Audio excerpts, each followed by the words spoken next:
O nascimento de Afrodite. Afrodite, Vênus, deusa do desejo, surgiu nua da espuma do mar, e cavalgando uma concha de vieira, onde primeiro pôs os pés foi na ilha de Cítera. Porém, considerando-a apenas uma ilhota, cruzou o Peloponeso, e finalmente passou a residir em Pafos, no Chipre, ainda hoje a principal sede de seu culto. Plantas e flores cresciam por onde ela pisasse. Em Pafos, as estações, filhas de Temis, apressaram-se em vesti-la e adorná-la. Há quem afirme que ela surgiu da espuma formada pelos testículos de Urano, quando Cronos os atirou ao mar. Conta-se também que Zeus a gerara com Dione, filha de Oceano, e Tétis, a ninfa do mar, ou do céu com a terra. Mas todos concordam que ela sustém o ar, acompanhada por pombas e pardais. Raramente se conseguia convencer Afrodite a emprestar às outras deusas seu cinto mágico, e fazia com que todos se apaixonassem pela portadora, pois tinha muito ciúme de sua vantajosa posição. Zeus a havia cedido em matrimônio a Hefesto, Vulcano entre os romanos, o deus ferreiro coxo, mas o verdadeiro pai de seus 3 filhos, Fobos, Deimos e Harmonia, era Ares, o impetuoso, ébrio e irascível, deus da guerra, de membros fortes e bem formados. Hefesto ignorava a traição, até que, uma noite, os amantes permaneceram um tempo demais na cama do palácio de Ares, na Trácia. Quando Hélio se levantou e viu que estavam se divertindo, foi contar tudo a Hefesto. Hefesto retirou-se furioso para a sua ferraria, e a golpes de martelo forjou uma rede de caça em bronze, tão fina como uma teia de aranha, mas inquebrantável, que atou secretamente aos pilares e às laterais de seu leito matrimonial. Quando Afrodite voltou da Trácia, toda sorridente, dizendo que havia resolvido certos assuntos em Corinto, seu marido lhe disse: "Perdoe-me, querida. Farei um breve retiro na ilha de Lemnos, minha favorita." Afrodite não se ofereceu para acompanhá-lo, e quando perdeu de vista, apressou-se em chamar Ares, que veio imediatamente. Os dois se atiraram alegremente na cama, mas, ao amanhecer, viram-se envoltos na rede, nus e incapazes de escapar. Ao regressar de sua viagem, Hefesto o surpreendeu ali e chamou todos os deuses para testemunhar sua desonra. Anunciou então que não libertaria a esposa enquanto não recebesse de volta os valiosos presentes nupciais que entregara a Zeus, pai adotivo de Afrodite. Os deuses logo se prontificaram a contemplar o embaraço de Afrodite, mas as deusas, por delicadeza, ficaram em casa. Apolo cutucou Hermes. "Você não se importaria em estar no lugar de Ares, com rede e tudo, não?" perguntou. Hermes disse, jurando por sua própria cabeça, que não se importaria em absoluto, mesmo que houvesse 3 vezes mais redes e que todas as deusas estivessem olhando com desprezo. Diante de tal resposta, ambos explodiram em gargalhadas. Mas Zeus estava tão desgostoso que se negou a devolver os presentes nupciais ou a interferir numa vulgar disputa entre marido e mulher, declarando que Hefesto era um estúpido por ter propalado o assunto. Ao ver o corpo desnudo de Afrodite, Poseidon apaixonou-se por ela, mas ocultou a inveja que sentia de Ares, fingindo simpatizar com Hefesto. "Já que Zeus se recusa a ajudar," disse Poseidon, "providenciarei para que Ares pague, para ser liberado, o equivalente aos presentes nupciais em questão." "Assim está muito bem," replicou Hefesto triste. "Mas se Ares não cumprir a obrigação, você terá de substituí-lo embaixo da rede." "Em companhia de Afrodite?" perguntou Apolo, rindo. "Não creio que Ares falte com a palavra," disse Poseidon com nobreza. mas se o fizer, estou disposto a pagar eu mesmo a dívida e a me casar com Afrodite. Assim, Ares foi colocado em liberdade e voltou para a Trácia, enquanto Afrodite foi para a ilha de Pafos, onde renovou sua virgindade no mar. Lisonjeada pela sincera confissão de amor de Hermes, Afrodite passou uma noite com ele, e o fruto deste ato foi Hermafrodito, uma criatura com os dois sexos. Igualmente contente com a intervenção de Poseidon em sua defesa, ela lhe deu 2 filhos, Rodo e Herófilo. É desnecessário dizer que Ares se omitiu, alegando que se Zeus não se dispôs a pagar, por que ele o faria? No final, ninguém pagou, porque Hefesto estava loucamente apaixonado por Afrodite e não tinha intenções reais de se divorciar dela. Mais tarde, Afrodite entregou-se a Dionísio, dando-lhe Príapo, um menino feio com um falo descomunal.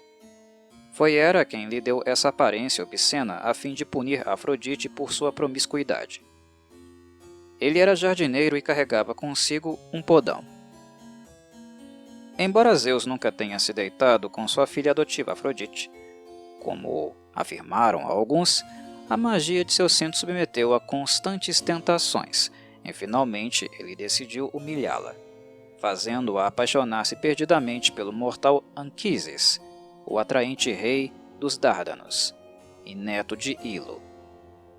Uma noite, quando dormia em sua cabana de pastor, no monte Ida, em Troia, Afrodite veio visitá-lo disfarçada de princesa frígia, envolta numa deslumbrante túnica vermelha, e se entregou a ele num leito de peles de ursos e leões, enquanto as abelhas zumbiam sonolentas ao seu redor. Quando se separaram ao amanhecer, ela revelou sua identidade e o fez prometer que não contaria a ninguém que ela havia partilhado o leito com ele.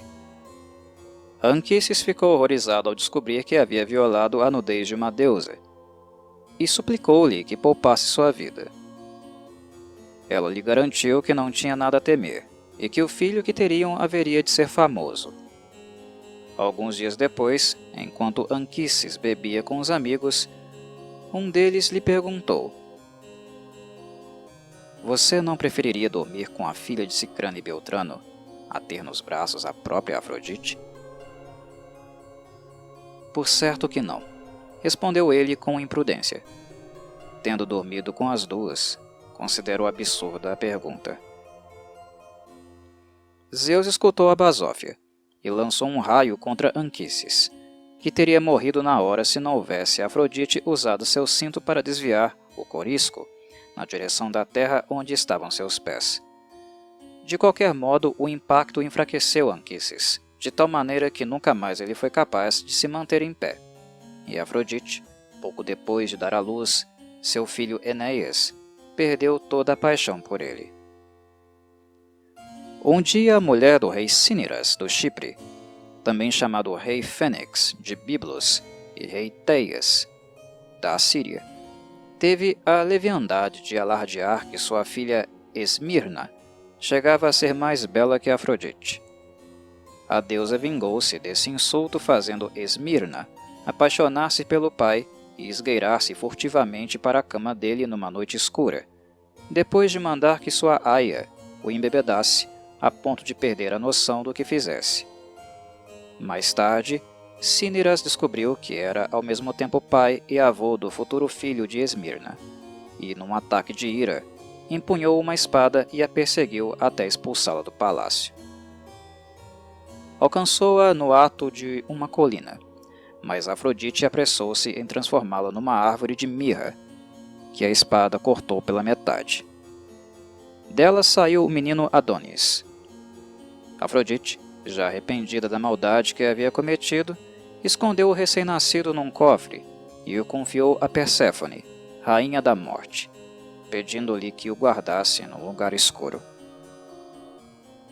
Perséfone ficou muito curiosa e abriu o cofre, encontrando Adonis lá dentro.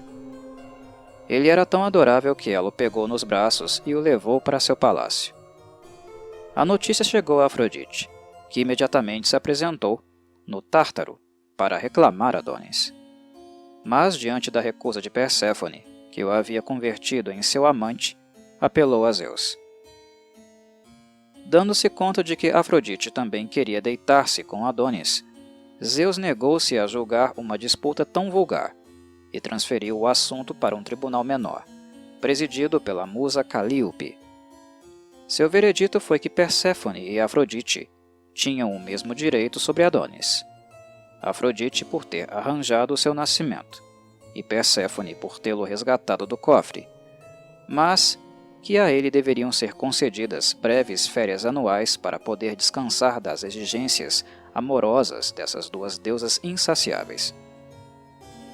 Portanto, Calíope dividiu o ano em 3 partes iguais, uma das quais Adonis dedicaria a Perséfone, outra a Afrodite, e a terceira a si mesmo.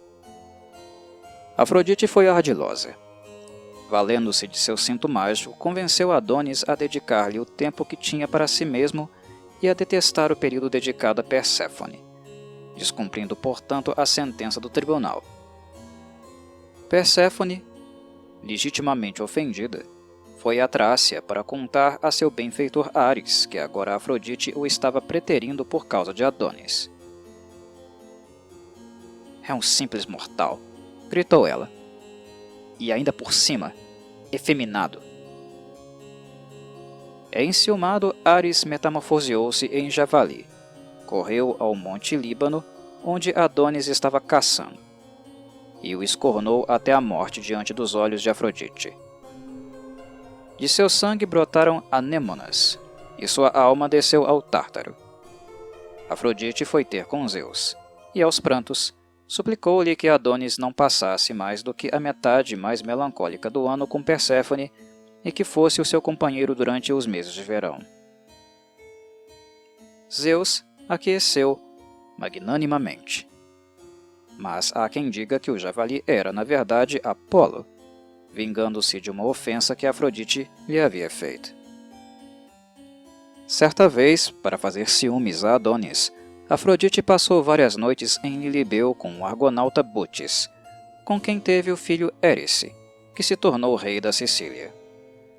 Com Adonis, teve Golgos, fundador de Golgi, no Chipre, e uma filha, Berói, fundadora de Beróia, na Trácia.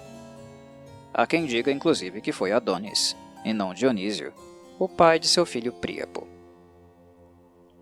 As Parcas determinaram para Afrodite o único dever divino: fazer amor. Mas um dia Atena surpreendeu-a trabalhando secretamente num tear, e foi se queixar de que suas próprias prerrogativas estavam sendo infringidas, ameaçando abandoná-las por completo. Afrodite desculpou-se profusamente, e desde então jamais voltou a realizar um trabalho manual sequer. Falar sobre Afrodite nos coloca a falar, de certo modo, também sobre Eros, o qual é muito próximo dela em termos conceituais.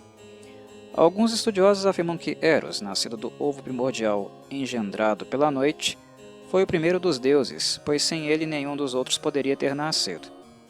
Consideram-no contemporâneo da Mãe Terra e de Tártaro, e negam que tivesse pai ou mãe, a não ser que tenha sido obra de Ilítia, a deusa do parto.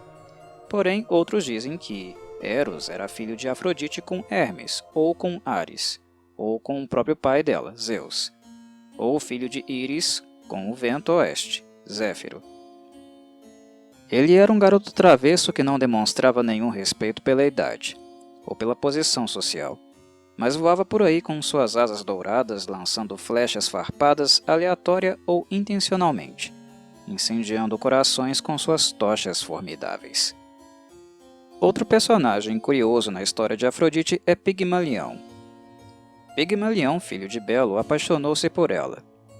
Como ela o rejeitou, ele então confeccionou uma imagem de marfim da deusa e a pôs sobre a cama, suplicando-lhe que se compadecesse dele. Afrodite penetrou na imagem e deu-lhe vida como Galateia, que deu a Pigmalião 2 filhos, Pafo e Metarme. Pafo, sucessor de Pigmalião, foi o pai de Cíniras, que fundou a cidade cipriota de Pafos, e construiu ali o famoso Templo de Afrodite. Outra figura conhecida foi Glauco, filho de Sísifo e Mérope, e pai de Belerofonte. Este vivia em Potnias, perto de Tebas, onde, desdenhando do poder de Afrodite, impediu que suas éguas ficassem prenhas. Com isso, ele esperava que elas se tornassem mais enérgicas que as demais concorrentes nas competições de corrida de carruagem, que eram a sua principal preocupação. Mas Afrodite se ofendeu e foi se queixar a Zeus, dizendo-lhe que ele havia chegado ao extremo de alimentar suas éguas com carne humana. Quando Zeus lhe permitiu realizar as ações que ela considerasse necessárias contra Glauco, Afrodite soltou as éguas uma noite e deixou que bebessem de um poço consagrado a ela e que comessem de uma erva chamada Hippomanes, que crescia na boca do poço. Isso ocorreu pouco antes de Jasão celebrar os jogos fúnebres de Pélias, na costa de Ioco. E tão logo Glauco atrelou suas éguas à carruagem, elas dispararam. Com um solavanco, o veículo virou e os animais arrastaram Glauco, emaranhado às rédeas, por toda a extensão do estádio, e depois o devoraram vivo. Mas há quem diga que isso aconteceu em Potnias, não em Ioco. E uma terceira versão reza que Glauco teria se atirado ao mar por causa da dor que sentia por Melicerta, filho de Atamante, e inclusive que Glauco foi o nome dado a Melicerta após sua morte. A alma de Glauco, chamada Taráxipo, ou espanta-cavalos, ainda assombra o istmo de Corinto, onde seu pai Sísifo ensinou-lhe pela primeira vez a arte equestre, e se deleita em assustar os cavalos nos jogos istmicos, causando assim muitas mortes. Outra alma que assusta os cavalos é a de Mirtilo, que foi morto por Pélope. Ele assombra o estádio de Olímpia, onde os áurigas lhe oferecem sacrifícios na esperança de evitar catástrofes. Afrodite também participou da história da guerreira Atalanta, que finalmente foi conhecida por seu pai, Jaso, após ela participar da caçada do javali do Calidão. Encantado com o triunfo de Atalanta, Jaso a reconheceu finalmente como sua filha, mas quando ela chegou ao palácio, as primeiras palavras dele foram: "Minha filha, prepare-se para receber seu marido." Um anúncio desagradável, pois o oráculo de Delfos a havia advertido a não se casar. Ela respondeu: "Pai, concordarei, mas com uma condição. Qualquer pretendente à minha mão deverá derrotar-me numa corrida. Caso contrário, o matarei." "Que assim seja", disse Jaso.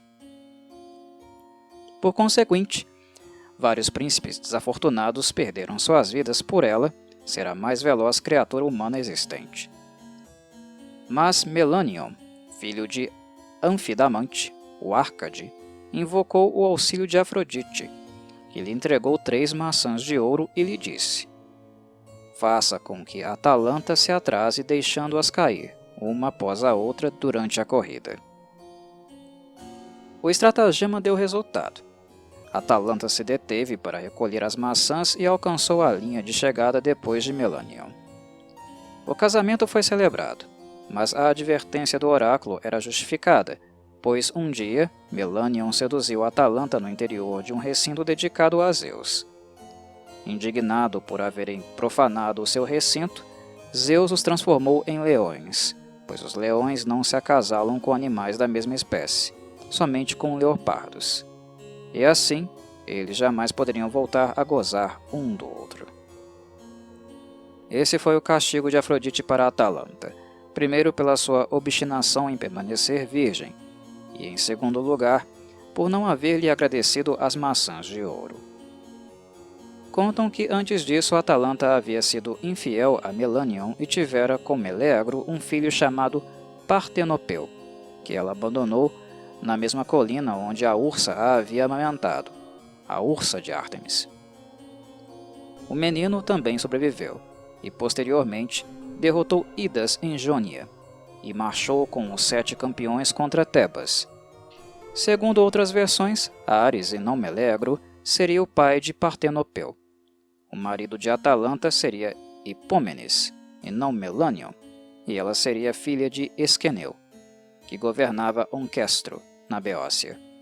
Disse também que os dois teriam profanado um santuário de Cibele, e não de Zeus, e que ela os teria transformado em leões, que depois atrelou à sua carruagem.